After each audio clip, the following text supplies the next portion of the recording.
喂，大家好啊！今日咧想用少少嘅時間咧，同大家講一講咧，好多人問我嘅一個問題。大家咧相信都經歷過噶啦，身邊唔少人，特別係最近啦，好多人離世啦，親人離世啊，或者係朋友走咗啊咁樣，咁咧就唔知點樣去安慰，唔知點樣去陪伴。咁有朋友就話：唉，有時咧即係人都知噶啦，陪伴係好重要喎，坐喺佢隔離，但又唔知講乜，又好似好尷尬咁。係啦，咁我今日咧就想咧用少少時間啦，咁咧就大家分享下啦，一啲最基本嘅，好多時我哋咧就係話點講啊？陪伴係好重要，咁係唔係齋坐咧？OK， 喺坐喺度嘅時候，陪伴住嘅時候，其實係咪淨係聆聽咧？咁有啲咩嘢我哋可以做多少少嘅咧？又或者有啲咩嘢係麻煩大家唔好做啊？咁樣啦，好啦，咁咧就我諗主要咧係7點啦。我呢一個咧係101嚟㗎咋嚇，即係最基本嘅嘢嘅啫。咁如果你哋咧喺當中聽到有邊一個位，你就想深入啲研究嘅，你都可以隨時留言話俾我聽。你想 focus 喺講邊一個嘅 topic 裏邊？咁今日咧主要咧我就係講我哋點樣去回應啦，點樣去陪伴啦 ，after a loss， 即係當有親人啦，甚至乎你自己親人都得㗎，或者係你想去幫助朋友啊，去安慰佢啊，咁佢哋離開咗世上，我哋點樣去即係失去咗佢嘅親人愛人嘅時候，我哋可以點樣去陪伴呢？咁樣好啦，第一想大家知道嘅咧就係有時咧沒有言語的語言係好 powerful 嘅。我再講一次。沒有言語的語言係 non-verbal gestures，OK，係更比用你講嘅説話咧，有時更嚟得更大嘅安慰。好啦，咁我就用簡單我幾廿年呢一個經驗啦，喺醫院啊、床邊服侍啊、生死教育啊咁學到翻嚟嘅嘢啦。第一，大家要記住，你去安慰陪伴一個人咧，你唔係去幫佢解決問題。因為佢冇問題 ，OK， 佢係失去咗佢所愛嘅人，佢係憂傷，佢係難過，呢個唔係佢嘅問題，係佢嘅情緒 ，OK， 係一個 very 正常 normal 嘅情緒。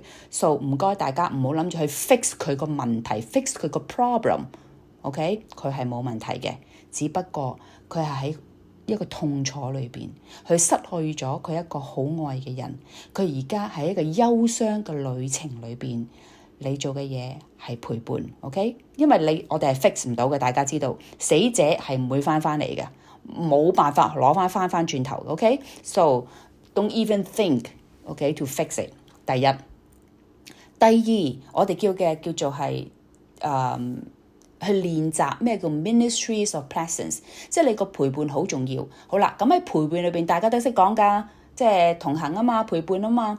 喺陪伴裏邊咧，有一樣嘢叫做 non-anxious， 你要唔焦慮、安靜嘅伴侶。嗱，大家留意下，好多人上嚟安慰你，好多嘢講嘅。如果我遇到呢啲人咧，我覺得佢好鬼煩，即係我寧願一嘢踢佢走。有時我唔係想你同我講嘢，我想你安靜咁同我坐下。所以呢個 non-anxious 嘅不焦急、不焦慮嘅陪伴咧，係好重要，係一個最大你送俾你朋友或者你家人嘅禮物。好多時喺陪伴裏邊咧，你唔需要講好多嘢嘅喎。調翻轉，你去個 goal， 你個目的唔係要去 present 一個 speech，OK？ 你唔係去 teaching 啊，好多基督徒係咁啊，去到咧又教人呢樣教人嗰樣，跟住咧就更加衰嗰啲就去攞啲聖經金過嚟答人啊嗰啲啦。唉，呢啲我可以開10堂同你講啊，即係好多 mistake 裏邊咧，即係啲人投訴啊，我學到原來有啲人咁樣嘅，即係破壞性仲多過即係幫手啦咁。係啦，你唔需要講太多嘅嘢。甚至乎你唔需要特別講嘢，因為你去嘅目的係你聽佢講嘢 ，OK？ 所以應該咧一個 visit 裏邊完咗咧，如果你發覺自己講嘢多過對方講嘢咧，其實我覺得呢個係一個幾失敗嘅 visit，OK？ 應該係俾機會佢等佢去講究竟佢嘅感受係點咧，佢個需要係咩嘢咧？好唔 OK？呢個第二，好啦，第三咯喎，喺聆聽嗰度咧。我哋叫做attentive listening 啦，或者一個 compassion listening 啦。咁咧就嗰個要訣咧個先設條件就係咧 don't assume， 即係你唔好以為，你唔好將自己假設嘅嘢咧就以為係正確，你唔好以為你好認識佢或者佢屋企人。OK 嗱，當然你要打聽下啦，點解咧？佢有冇屋企人支持咧？係咪佢個圈子裏面去社交嗰度夠唔夠強壯去 supportive 佢咧？咁你唔好以為喂佢有屋企人喎，佢有仔女喎，冇問題嘅。嗱，咁呢個唔係你嘅假設咯，呢個唔係你嘅以為咯。大把人都有父母，人人都有父母㗎。老實講，係咪個個都係 good parents 咧？係咪人人都有屋企人嘅？係咪個個屋企人都睬你咧？係嘛？即係你喺佢個聆聽嘅時候咧，攞開自己以為嘅嘢，常常 humble， 要知道其實我好多嘢都唔知嘅。咁你就聽下佢講嘅嘢嘅時候，其實當你聆聽嘅時候，已經會聽到佢嘅生活圈子啦，佢嘅需要啦。好啦，咁你就可以問下啦，即係譬如佢有啲實際上嘅需要係咩嘢咧？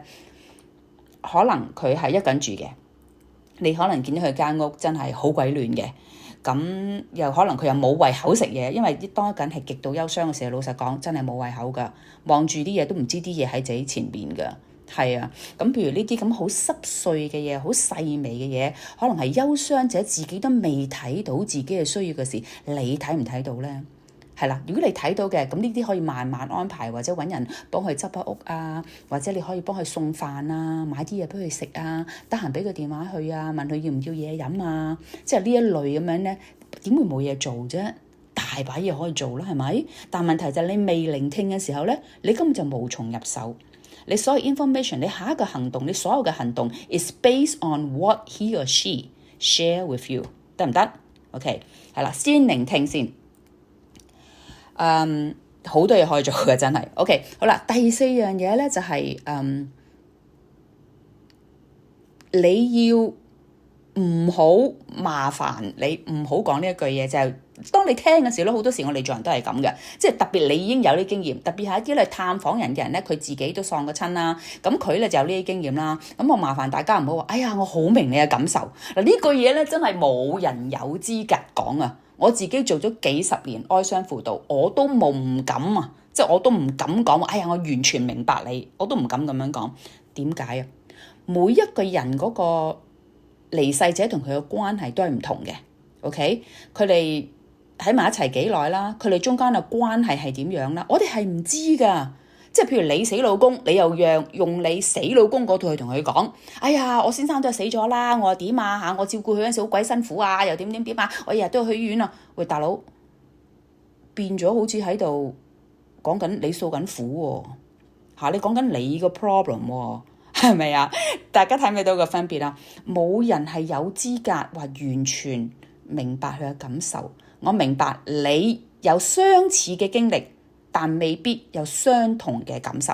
好啦，咁但你又想表達，因為係啱嘅。如果你有呢個經歷咧，當事人可能聽出係你都經歷過，可能你都會比較明白我啦。咁你可以點講咧？當佢去表達咗佢啲憂傷佢嘅事你就話，唉，我真係唔敢想像你而家有幾難過。Something like that， 我想像唔到啊！你而家有幾痛，但我會陪住你。嗱，講咗咧就要做啊！下邊嗰句嚇，第一句好易講，第二句講咗唔做咧，你就係咁先啦，你個 trust 就冇咗啦。好啦，千祈唔好講嗰啲好明白你啊嗰啲説話啦，同埋要俾對方講啦。OK， 係啦，就去多啲聆聽佢嘅感受先。OK， 第五，唔需要 disclose， 即係你唔需要講咁多你自己嘅嘢，亦都唔需要去問人哋嘅私隱嘢。嗱，好多華人都係咁樣，我留意到啲華人教會嗰啲咧，我已經教咗好多堂呢啲咧，好奇怪嘅。新朋友嚟好，新移民又好，咁去探訪人 ，that's good，that's a very good intention。但係譬如去到呢啲咁嘅 case 咁喪親，即係問埋啲無謂嘢嘅，你哋幾時搬入嚟啊？間屋買幾多錢啊？幾時買啊 ？Oh my god！關你乜嘢事啊？我真係想成本聖經車埋佢，人咁樣講嘢，真係唔知邊啲教會教啲咁嘅人出嚟。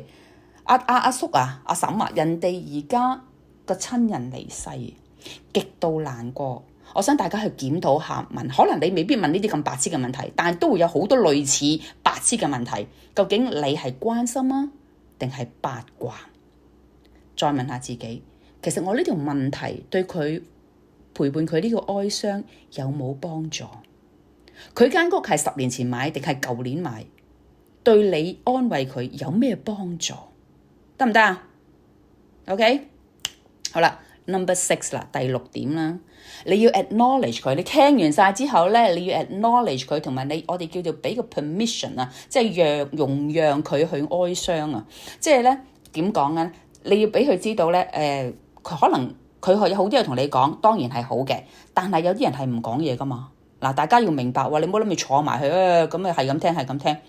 試想像下，如果佢係唔講嘢，而你咧係一個大醫人嚟嘅，你係唔講嘢唔舒服嘅人咧，其實你好辛苦嘅。其實佢冇問題嘅。I 人嚟講咧，佢係安靜好舒服嘅。尷尬唔舒服嗰個係 E 人係你，所以我真係勸下啲大醫人咧，就多少少體諒啊。I 人安靜唔代表佢哋唔舒服㗎。其實佢哋好 enjoy 一個人嘅，OK？ 好啦，咁個點咧？如果係大醫人嘅時候咧，佢已經係內向，你想象下啦，佢平時都少講嘢噶啦，佢而家憂傷緊，你仲要去講嘢啊？呢個第一，第二，我當佢唔係 I 人啦，我當小朋友。如果一個小朋友，我遇好多呢啲小朋友係同一時間喺一個交通意外裏邊，父母都傷亡。當我哋去做 counseling 嘅時候，小朋友根本就係冇語言啊，佢哋唔知點去表達，可能佢哋就係驚，而其他啲形容詞佢哋都冇。又係陪伴、聆聽。喺呢啲情況咧，有時我哋所謂嘅沒有言語嘅語言，可能係一個 empathy 嘅眼神，一個體諒嘅眼神，又或者係一個愛嘅擁抱，或者拍拍佢膊頭，或者甚至乎同佢一齊喊。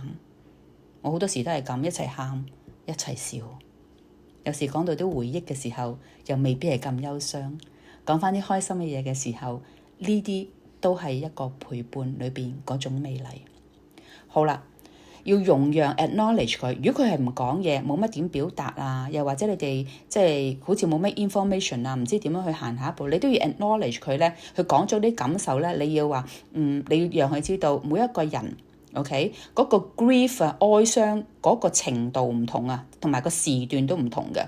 好真實啊，各位朋友，你越愛咧，嗰個人咧，嗰種哀傷係越大。即係我哋成日講嘅 the deeper you loved，the harder you grieve， 真係嘅。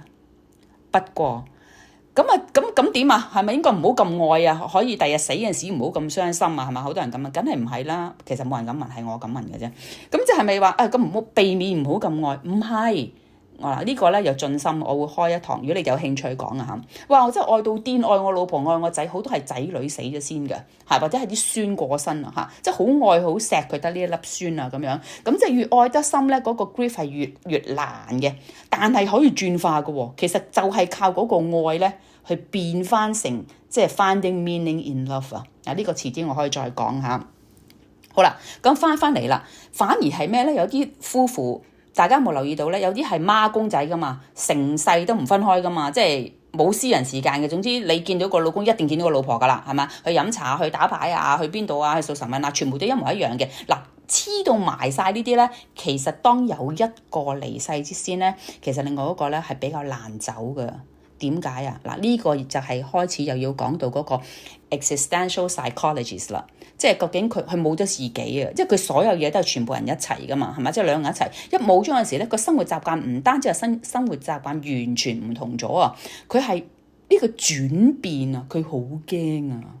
好似冇咗支拐杖，好似冇着衫行出街咁啊！真係有啲老人家係咁樣噶，所以我勸大家咧係要相親相愛，可以孖公仔，但係都要有自己私隱嘅時間，都要去學習下點樣獨處。所以喺我個台，我成日講點樣獨處好緊要，因為到你喺病榻裏邊到老嘅時，就算你有仔女都點錫你都好啦，你都總有一啲係自己嘅時間嘅。其實我真係好越老咗咧，越 enjoy 即係自己同神啦相處啦，同埋喺 nature 裏邊啦 ，it's so powerful。塵歸塵，土歸土，將來變咗塵土，我咪同大自然一齊咯。所以今日咧就同啲大自然 friend 下先，第日大家咪 neighbor 咯，係咪啊？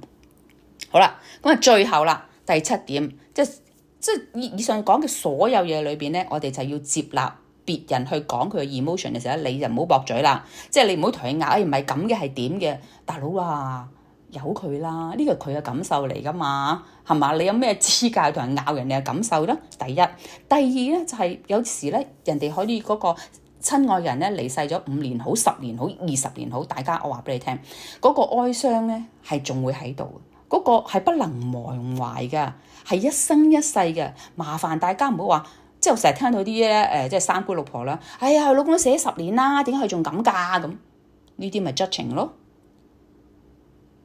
你老公死咗，你燒炮仗啫，咁人哋好哀傷㗎嘛，係咪？即係大家個關係唔同啊，所以唔好用咁樣去 judge 人哋啦，係啦。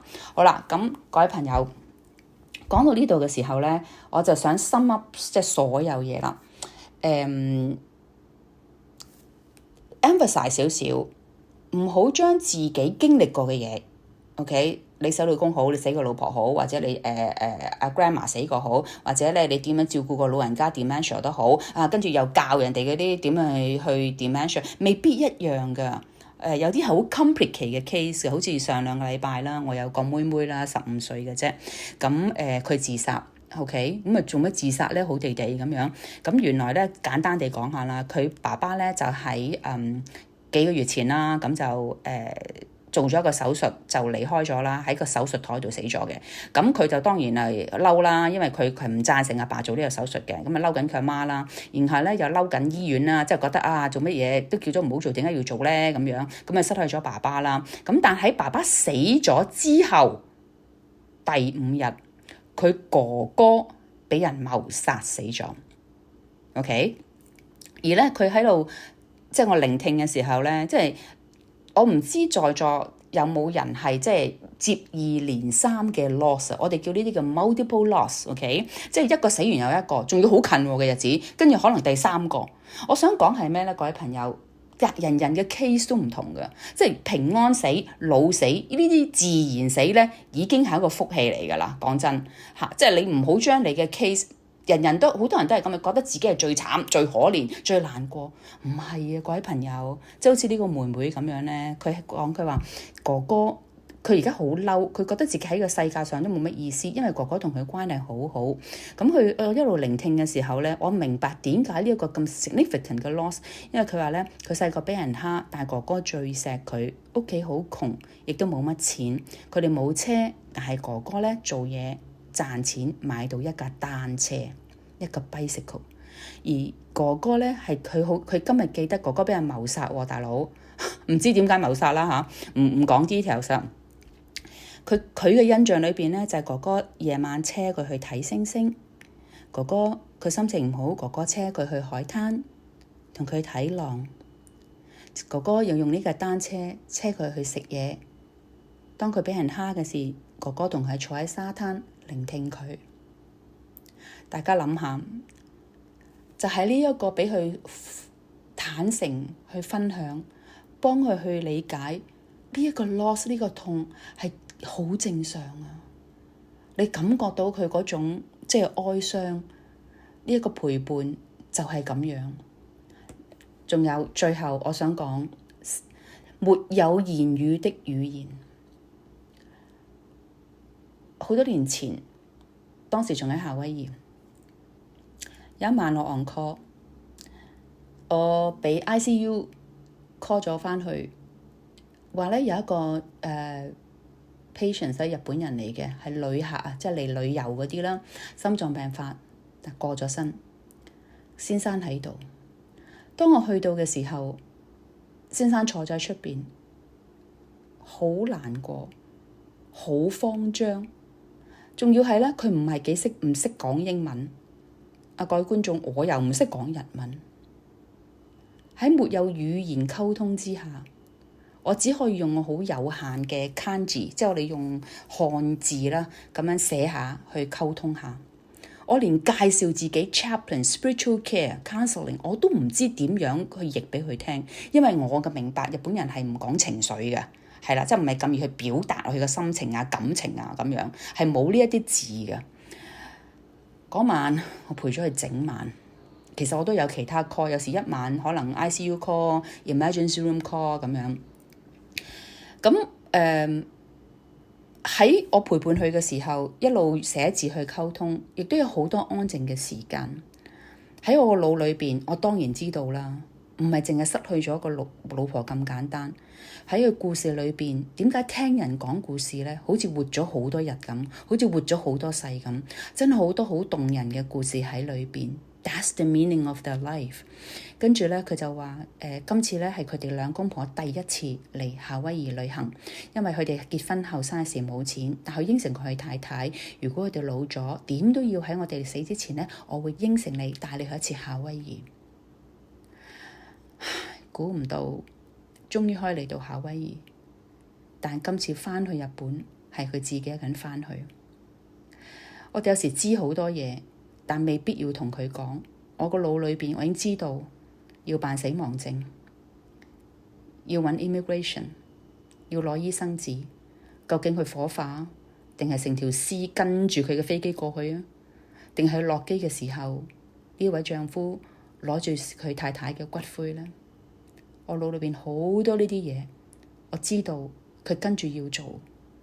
As I said, paperwork is not the most important。係佢當晚有冇人陪住佢？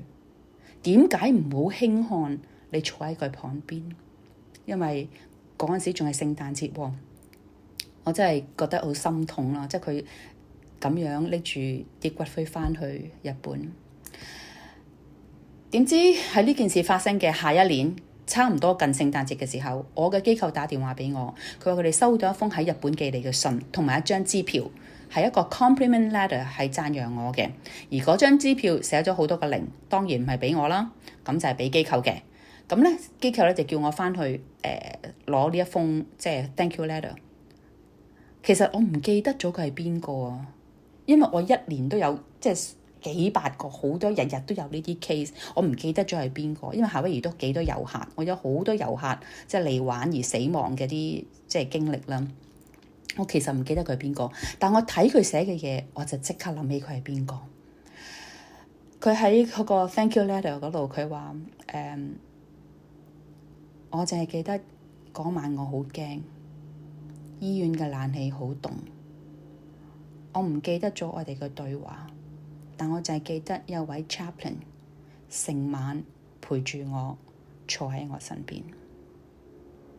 各位朋友 share 呢個故事，我只不過係想鼓勵大家，真係我溝通唔到，佢唔識英文，我唔識日文，但一年之後喺佢太太嗰個死亡嘅 anniversary， 喺回憶裏邊係冇語言，只不過有個人陪伴住佢。希望大家留言，有啲咩想聽多啲，想學多啲，或者大家一齊學習，讓我知道。多謝收聽。